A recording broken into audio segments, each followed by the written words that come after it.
What's up, y'all? It's your girl, Brand New, and I'm back in the building for a recap of the last episode of Married to Medicine. So let's get right on into it. First, we have Quad is looking for a cake. She's with Janice, and she's gonna be having her cake done for her upcoming birthday party she's gonna have. And you know, she just basically tells Janice, you know, I've been through so much this year. It was a really trying year, and she gets emotional. So that's pretty much what they're doing, you know, trying to make sure she picks out, you know, the right cake. And so anyways, next we got Toya. She is moving. They just show her husband, and the kids packing up their stuff, and they end up going over to their new home.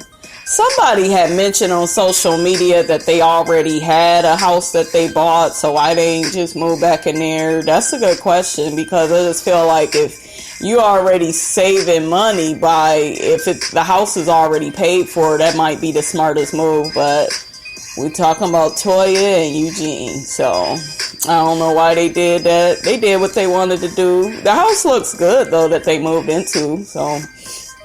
But financially, was it the best decision, though, you know. Anyways, that's pretty much what's going on with them. Next, we got Jackie and Simone. They get together, and they are basically talking about Jackie and Curtis, and, you know, how they both need to compromise, and I don't know. I feel like Jackie is still really hurt that Curtis didn't show up in Hawaii. And something is very strange with their relationship. It's almost like neither one of them want to compromise. And it's at the point where either you guys learn to compromise and put your marriage first, and that goes to both of them, or y'all don't need to be together.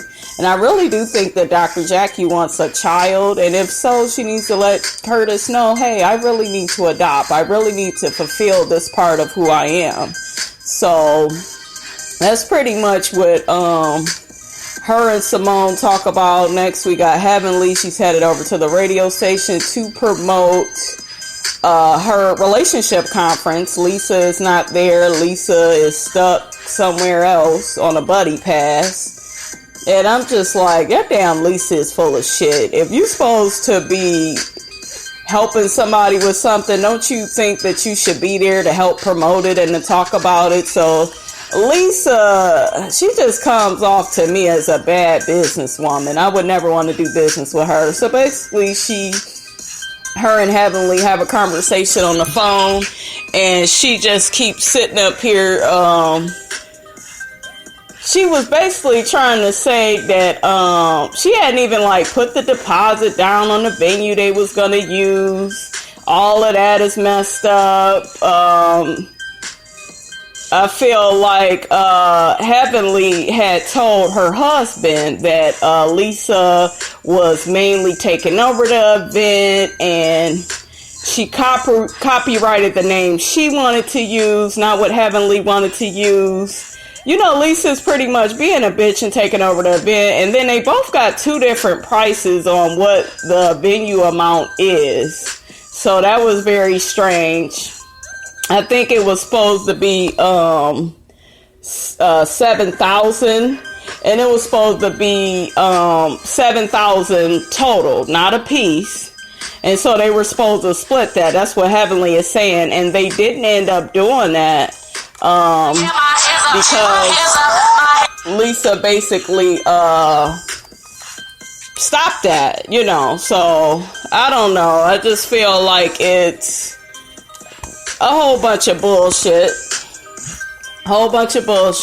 Ridiculous, especially on Lisa's part. It just really don't make her look good.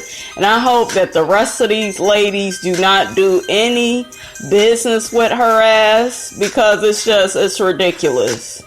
So next we have all the ladies come together. They are at Heavenly's house.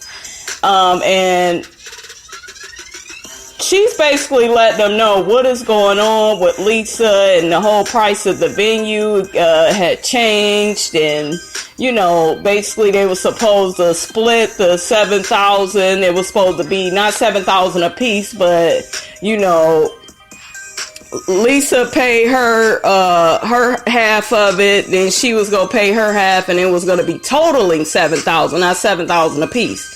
So she telling Simone and Mariah that they looking all crazy, and Heavenly is letting them know, hey, y'all gonna need to choose which one y'all going to, who you supporting. And of course, that damn Mariah, she's going to support Lisa. That's her little buddy. And you know, and it's just like, it's ridiculous. So the whole situation is stupid. But Mariah, I did catch what the fuck she said. She had said, what the hell did she say? Oh, I don't even believe what Heavenly is even saying, you know. But I'm not going to let her know that in her house. I'm looking like, Mariah, you is such a fake, phony ass bitch. And I don't know, I just feel like her whole friendship with Lisa Nicole is just a big ass lie, you know. So she talking about she gonna support both of them, but we already know she mainly gonna support Lisa. Lisa's, on the other hand, is telling Darren about the situation and how Heavenly is acting, and Heavenly is not paying her part of the $12,000. My thing is, how the fuck does it go from $7,000 to $12,000? Somebody is lying, and I really feel like it's Lisa. You know, Lisa is, I can't take up for her all the time. Like, I can't